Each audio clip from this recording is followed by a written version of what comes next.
Bom dia, Paulo Moura, cientista político, 15 de abril de 2021.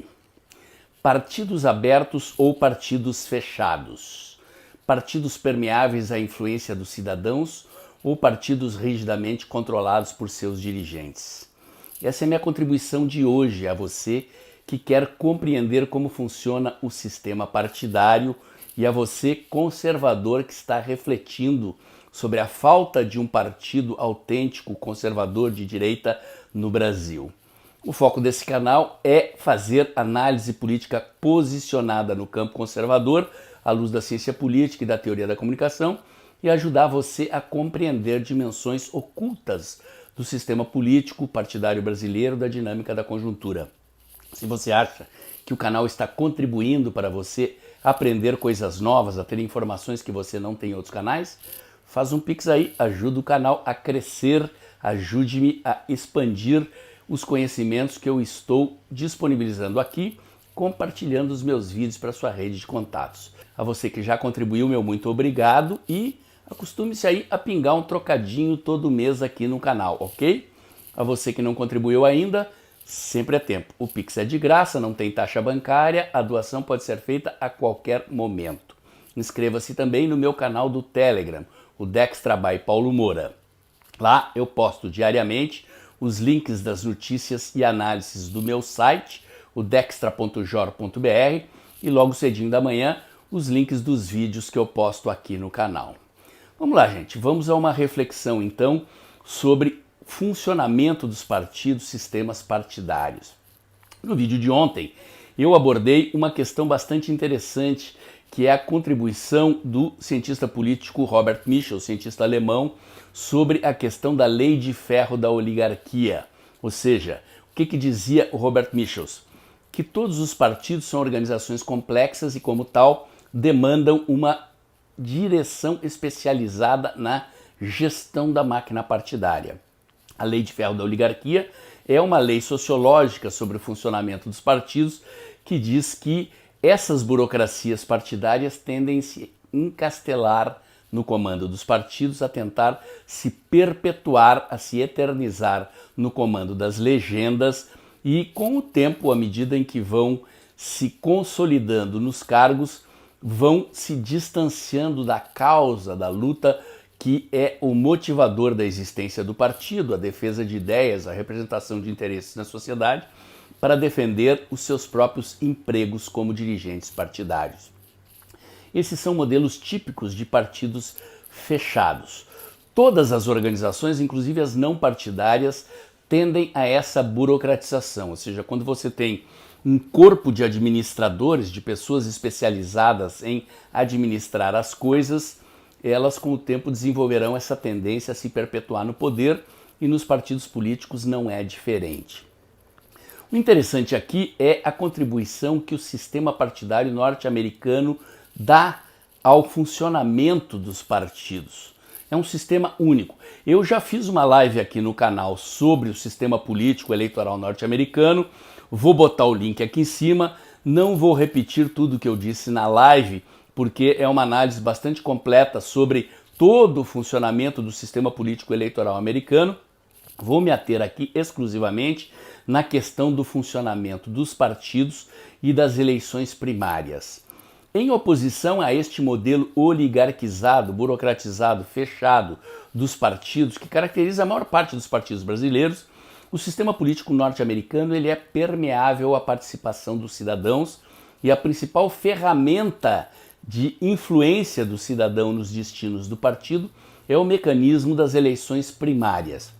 Existem eleições primárias nos dois partidos. A eleição norte-americana, ao contrário do que costuma parecer para quem olha daqui para lá e compara o sistema brasileiro com o sistema americano sem saber como é que funciona o sistema eleitoral nos Estados Unidos, é achar que lá se escolhe candidato, se escolhe presidente como aqui. Não é assim. Existem lá o mecanismo das eleições primárias e a eleição nos Estados Unidos, a eleição presidencial nos Estados Unidos, por exemplo, chega a durar 17 meses. E ela começa nos condados. Os condados são a principal unidade, a unidade geográfica básica da sociedade americana. Se equivaleria aos municípios. Então, lá os partidos se reúnem. Podem se reunir em salões paroquiais, em colégios, enfim, em locais, em espaços comunitários, onde ocorrem assembleias nas quais os cidadãos se reúnem para escolher os delegados às convenções partidárias. Isso mesmo, como eu já expliquei lá na live sobre o sistema eleitoral americano, o presidente dos Estados Unidos não é eleito diretamente. Então, o eleitor, na sua cidade, vai a uma assembleia que pode acontecer na sua igreja, num clube, numa escola, e lá ele escolhe representantes, delegados, que vão às convenções partidárias, e na convenção partidária eles se elegem para ir às convenções estaduais, às convenções nacionais, e escolher quem são os candidatos a presidente. Ou seja, o eleitor americano influencia quem será o candidato no partido. No Brasil não é assim que funciona. Os partidos apresentam listas de candidatos. Se o partido é democrático, se o partido no Brasil é democrático, como é que ele deveria funcionar? Ele faz uma convenção partidária, os indivíduos que querem ser candidatos a deputado, a vereador, deputado estadual, deputado federal, senador, governador e presidente, apresentam-se à convenção e os filiados vão lá e votam e definem. Quem tiver mais voto na base do partido será candidato pelo partido. E assim formariam-se as nominatas. O PT no início, lá na origem, funcionava assim. Eles faziam lá, eles tinham os núcleos de base, núcleo dos trabalhadores daqui e dali, núcleo das mulheres, dos homens, dos negros, dos gays, enfim, núcleos de base, e eles faziam convenções partidárias e elegiam. À medida que o partido foi crescendo, foi conquistando os postos de poder, ele abandonou essa técnica, essa lógica de escolha de candidatos e virou um partido como todos os outros, no qual a lista, a nominata de candidatos que o partido vai apresentar à sociedade é definida praticamente num conchavo entre dirigentes partidários. Nos Estados Unidos não é assim. A sociedade pode participar. Bom, a legislação americana varia de estado para estado e a forma como esses candidatos são escolhidos dentro do Partido Democrata ou do Partido Republicano pode variar daqui para lá.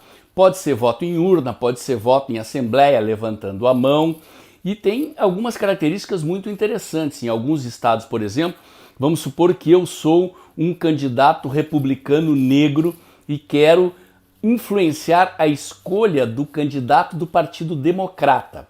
Dependendo do estado, não é em todos que isso funciona, eu posso ir lá alguns meses antes da convenção do Partido Democrata, me inscrever para votar na convenção do Partido Democrata, porque lá no Partido Democrata tem um candidato branco e um candidato negro na minha cidade, no meu condado, no meu estado, e eu quero votar para que o candidato democrata, embora eu seja republicano, seja o negro e não o branco. Né? Claro que se eu me inscrevi para votar na convenção do Partido Democrata, eu não posso participar depois da escolha do candidato do Partido Republicano, mas em alguns estados americanos isso é possível. Estou dando exemplo aqui para vocês entenderem como o sistema é aberto. Então, por exemplo, tá? 3 exemplos de situações em que os candidatos dos partidos saíram contra a vontade dos dirigentes. O primeiro caso é o do presidente Kennedy nos anos 60. Ou seja, ele foi o primeiro presidente católico dos Estados Unidos, que é um país preponderantemente protestante. Como é que ele conseguiu ser escolhido candidato do Partido Democrata contra a vontade da direção do partido? Ele percorreu os Estados Unidos, condado a condado, estado a estado, convencendo os eleitores de que ele era o melhor candidato do Partido Democrata. E aí ele venceu as convenções de base. Ou seja, a direção do partido não queria que ele fosse candidato, mas ele convenceu a população e foi escolhido candidato a presidente dos Estados Unidos pelo Partido Democrata e terminou se elegendo o primeiro presidente católico da história dos Estados Unidos. Depois disso, mais recentemente, Obama fez isso de novo contra Hillary Clinton. O establishment do Partido Democrata queria a Hillary candidata e o Obama usou esta mesma estratégia. Percorreu os Estados Unidos na base da sociedade. Claro que ele usou a internet também, o marketing digital, foi uma das primeiras campanhas bem-sucedidas utilizando a internet, e derrotou a Hillary Clinton. e mais recentemente o presidente Trump, a mesma situação. O establishment, a direção, a burocracia do Partido Republicano não queria a candidatura do Trump, mas ele convenceu a sociedade, os delegados da base, de baixo para cima, e terminou escolhido candidato a presidente pelo Partido Republicano na primeira eleição em que ele se elegeu presidente.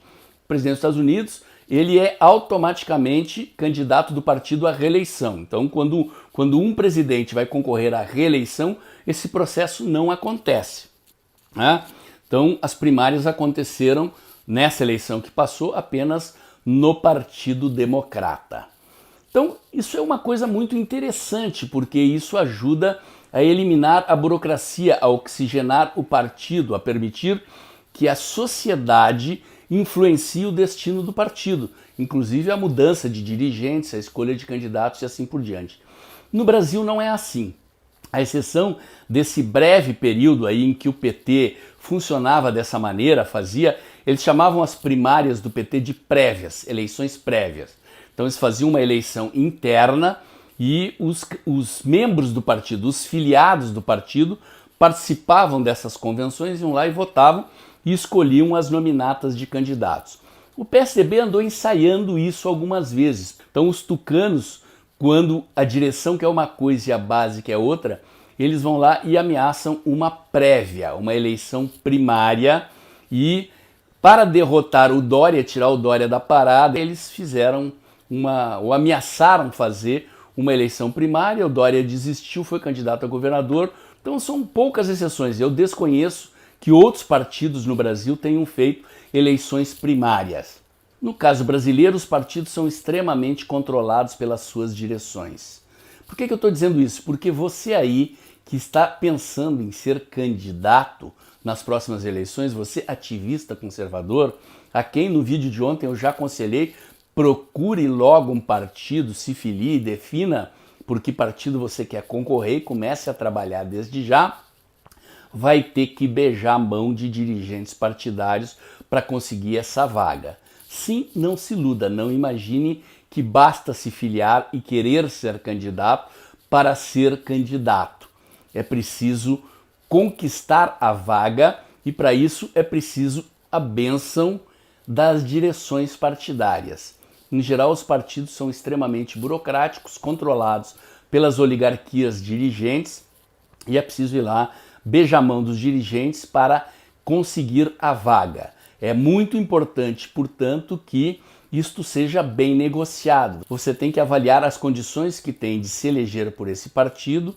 Se este é o partido no qual você quer se filiar, você terá que procurar os dirigentes e anunciar que quer ser candidato e ver se eles lhe concedem esse direito. E já vou avisando, esses partidos, essas legendas que estão aí para negócio, ou seja, gente que montou partido para ganhar dinheiro, às vezes cobra, às vezes você tem que pagar para ter a vaga.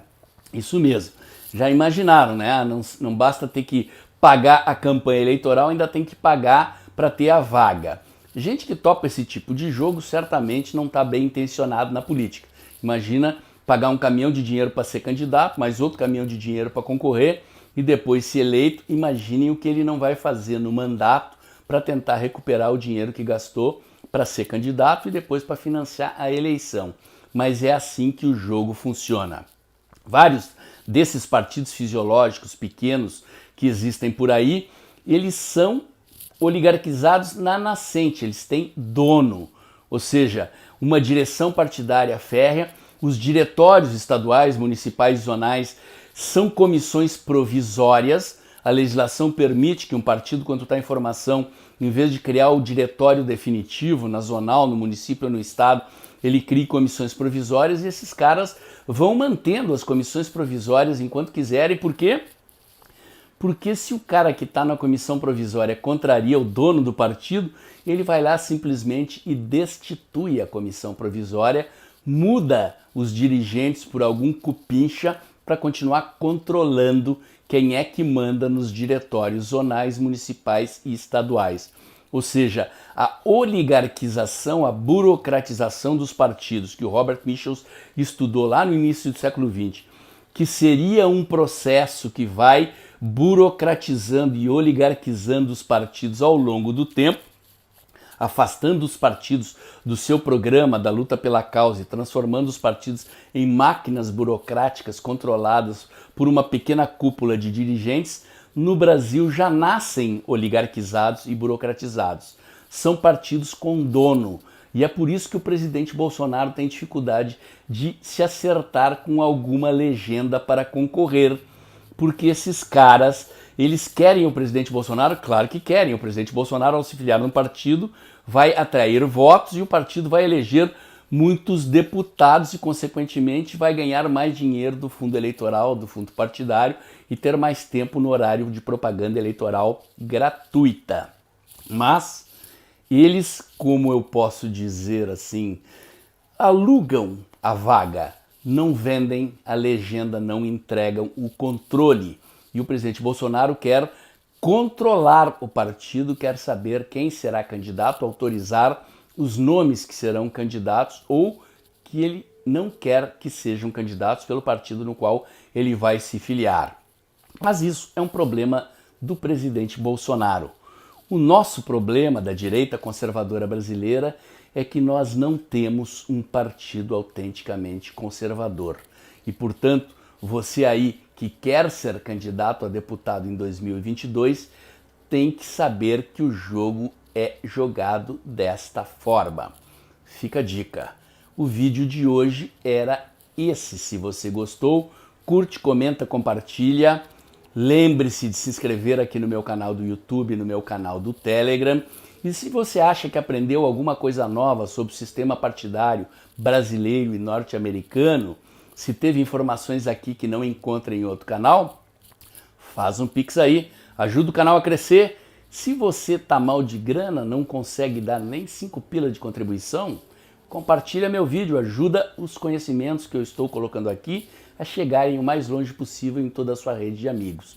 No mais, se você gostou, bota o dedãozinho aí, aperta o sininho para o YouTube avisar você quando tem vídeo novo no canal. E o vídeo de hoje era esse. Até o próximo.